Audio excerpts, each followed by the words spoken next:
بسم اللہ الرحمن الرحیم۔ السلام علیکم پیارے دوستو، آج ہم آپ کو بتائیں گے کہ سفید بالوں کی کیا اہمیت ہے۔ جو ہمارے بھائی سفید بال کو دیکھ کر پریشان ہو جاتے ہیں اور ان کو جڑ سے اکھاڑ دیتے ہیں کہ دوبارہ نہ ہو جائیں، ہم آپ کو حدیث نبوی صلی اللہ علیہ وآلہ وسلم کی روشنی میں بتاتے ہیں کہ سفید بالوں کا آنا کیسا ہے۔ حضرت ابو ہریرہ رضی اللہ تعالیٰ عنہ فرماتے ہیں کہ میں نے حضرت محمد صلی اللہ علیہ وآلہ وسلم کو فرماتے ہوئے سنا ہے کہ جس مسلمان کے سفید بال ہو وہ اپنے سفید بالوں کو نہ اکھیڑے، کیونکہ قیامت کے دن سفید بال بندے کے لیے نور بن کر ظاہر ہوں گے۔ سفید بالوں کے بدلے اللہ تعالیٰ جتنی تعداد میں سفید بال ہوں گے، سفید بال کے حساب سے اس بندے کی نیکیوں میں اضافہ کر دے گا، اور ایک ایک بال کے بدلے اس کے گناہوں کو مٹا دیا جائے گا۔ یحییٰ بن سعید سے مروی ہے کہ میں نے سعید بن مسیب رضی اللہ تعالیٰ عنہ کو یہ فرماتے ہوئے سنا ہے کہ حضرت ابراہیم علیہ السلام دنیا میں سب سے پہلے فرد ہیں جس نے اپنے مونچھوں کو کاٹ دیا، اور آپ علیہ السلام جب بڑھاپے کو پہنچے تو آپ علیہ السلام کے بال سفید ہو گئے۔ تو آپ علیہ السلام نے اللہ تعالیٰ سے پوچھا، اے میرے مالک، یہ کیا ماجرا ہے؟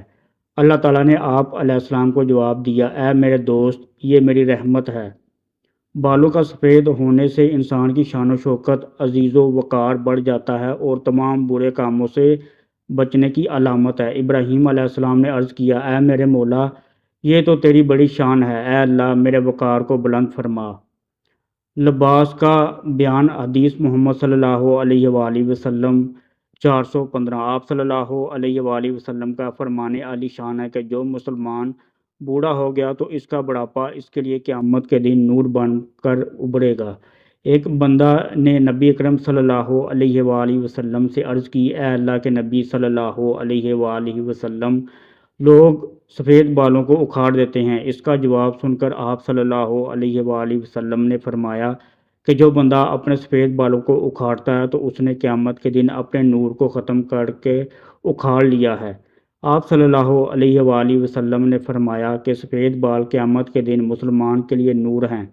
ان سفید بالوں کے بدلے اللہ تعالیٰ اس بندے کی نیکیاں لکھ دے گا اور گناہوں کو ختم کر دے گا اور اس بندے کا درجہ بلند فرما دے گا۔ حضرت ابو بکر رضی اللہ تعالیٰ عنہ فرماتے ہیں کہ ایک دفعہ ایک آدمی نبی اکرم صلی اللہ علیہ وآلہ وسلم کی بارگاہ میں پیش ہوا اور کہنے لگا، اے اللہ کے رسول صلی اللہ علیہ وآلہ وسلم، ہم میں سے کون سا بندہ بہتر ہے؟ آپ صلی اللہ علیہ وآلہ وسلم نے فرمایا کہ جو بندہ بڑھاپے میں پہنچ گیا اور اس کی نیکیاں بہت زیادہ ہیں وہ سب سے بہتر ہے۔ اس نے پھر دریافت کیا کہ یا رسول اللہ صلی اللہ علیہ وآلہ وسلم، سب سے برا کون شخص ہے؟ آپ صلی اللہ علیہ وآلہ وسلم نے فرمایا کہ جو بڑھاپے میں گیا اور اس کے گناہ زیادہ ہیں۔ حضرت عثمان غنی رضی اللہ تعالیٰ عنہ سے مروی ہے کہ نبی اکرم صلی اللہ علیہ وآلہ وسلم نے فرمایا کہ اللہ تعالیٰ کا حکم ہے کہ جب میرا بندہ 40 سال کی عمر میں پہنچ جاتا ہے تو میں اس کو 3 امراض سے بجا لیتا ہوں: دیوانگی، کوڑ، جلد کے سفید داغ کا ہونا۔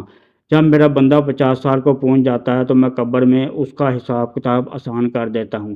جب میرے بندے کی عمر 60 سال ہو جاتی ہے تو میں اس کا دھیان اپنی عبادت کی طرف کر دیتا ہوں۔ جب میرا بندہ 70 سال کا ہو جاتا ہے تو میرے فرشتے اس بوڑھے بندے سے پیار کرنا شروع کر دیتے ہیں۔ جب وہ 80 سال کو پہنچ جاتا ہے تو اس کے نیک اعمال لکھے جاتے اور برے اعمال کو نظر انداز کیا جاتا ہے۔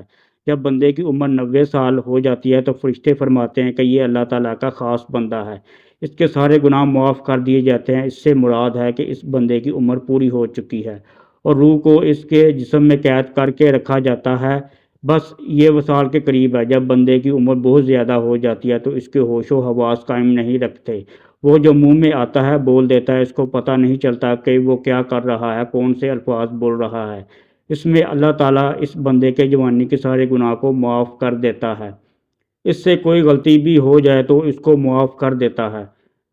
حضرت جابر رضی اللہ تعالیٰ عنہ سے مروی ہے کہ آپ صلی اللہ علیہ وآلہ وسلم نے فرمایا ہے کہ حضرت جبرائیل علیہ السلام ابھی میرے پاس آئے اور فرمایا کہ قسم ہے مجھے اللہ تبارک تعالیٰ کی، جس نے آپ صلی اللہ علیہ وآلہ وسلم کو حق و سچ کے ساتھ بھیجا ہے، ایک آدمی نے 500 سال تک سمندر میں ایک پہاڑ کے اوپر رہ کر اللہ تعالیٰ کی عبادت میں گزار دی۔ یہ پہاڑ تقریباً 30 مربع میل پر مشتمل ہے۔ یہ پہاڑ کئی سینکڑوں میل پھیلے سمندر کے اندر واقع ہے۔ اللہ تبارک تعالیٰ نے اس بندے کے لیے اس پہاڑ پر میٹھے پانی کا چشمہ عطا کر دیا ہے، جس کی دار ہاتھ کی انگلی کے برابر ہے۔ اس پہاڑ کے پاس ایک انار کو اگا دیا ہے جس پر ہر دن ایک انار لگ جاتا تھا۔ وہ بندہ پہاڑ سے نیچے آتا، انار سے پیٹ بھر کر وضو کرتا اور خدا کریم کی عبادت میں مصروف ہو جاتا تھا۔ جب وہ نیک بندے کی موت کا وقت آیا تو اس نے اللہ تعالیٰ سے دعا کی، اے اللہ، میری موت سجدے کی حالت میں آئے اور میرے جسم کو پاک صاف جگہ پر محفوظ کر دیا جائے، اور جب قیامت کے دن دوبارہ مجھے زندہ کیا جائے تو سجدے کی حالت سے زندہ کیا جائے۔ اللہ تعالیٰ نے اس کی یہ خواہش کو پورا کر دیا۔ ہم آسمانوں پر جاتے اور زمین پر اترتے وقت اس کو سجدے کی حالت میں ہی دیکھتے ہیں۔ روز قیامت جب اس شخص کو اللہ تعالیٰ کی بارگاہ میں پیش کیا جائے گا تو اللہ تبارک تعالیٰ اس کو فرمائے گا کہ اے میرے بندے، میری رحمت سے جنت میں چلے جا۔ تو یہ بندہ سوال کرے گا، اے اللہ، میرے نامہ اعمال کی وجہ سے مجھے جنت میں کیوں نہیں بھیجا جا رہا؟ 2 بار یہی قصہ ہوگا۔ پھر اللہ تعالیٰ فرمائے گا، جا بندے، میری رحمت سے جنت میں چلے جا۔ یہ بندہ کہے گا، اے اللہ، میرے عمل کی وجہ سے مجھے جنت کیوں نہیں عطا کی جا رہی؟ تو اللہ تعالیٰ اس سے فرمایا کہ تجھے جو نعمتیں میں نے عطا کی ہیں، اس کا اور تیرے عمل دونوں کا حساب کتاب ہوگا۔ صرف آنکھ کی عطا کی گئی نعمت سے اس کے 500 سال کے سارے کیے گئے نیک اعمال ختم ہو جائیں گے، اور باقی سارے جسم کے پر جو احسان ہوں گے وہ زیادہ ہوں گے۔ اللہ تعالیٰ فرمائے گا، اس بندے کو جہنم میں ڈال دو۔ جب اس کو جہنم میں لے جانے کے لیے پکڑا جائے گا تو وہ بندہ کہے گا، اے اللہ تعالیٰ، مجھے اپنی رحمت کے ذریعے جنت میں بھیج دو۔ اللہ تعالیٰ فرمائے گا کہ میرے بندے، نیک بندے کو ادھر لاؤ۔ جب اس کو لایا جائے گا تو اللہ تعالیٰ فرمائے گا، تجھ کو پیدا کرنے والا کون ہے؟ وہ بندہ کہے گا، اے اللہ تعالیٰ، آپ ہی مجھے دنیا میں زندگی دینے والے ہیں۔ پھر اللہ تعالیٰ فرمائے گا کہ تجھ کو 500 سال تک زندہ رکھ کر عبادت کی توفیق دینے والا کون ہے؟ وہ جواب دے گا، یا اللہ، آپ نے ہی مجھے زندہ رکھا اور عبادت کی ہمت دی۔ اللہ تعالیٰ فرمائے گا، تجھے سمندر میں پہاڑ کے اوپر کس نے پہنچایا اور وہاں پانی اور انار مہیا کرنے والا کون ہے؟ وہ بندہ جواب دے گا، یا اللہ، آپ نے ہی مجھے سب کچھ عطا کیا ہے۔ اللہ تعالیٰ فرمائے گا کہ تیرے کہنے پر ہی میں نے تیرے جان سجدے کی حالت میں نکالی اور سجدے کی حالت میں دوبارہ ڈالی۔ یہ سب میری رحمت کی وجہ سے ہی ہوا ہے۔ میں اب بھی تجھے اپنی رحمت کی وجہ سے ہی جنت میں داخل کر رہا ہوں۔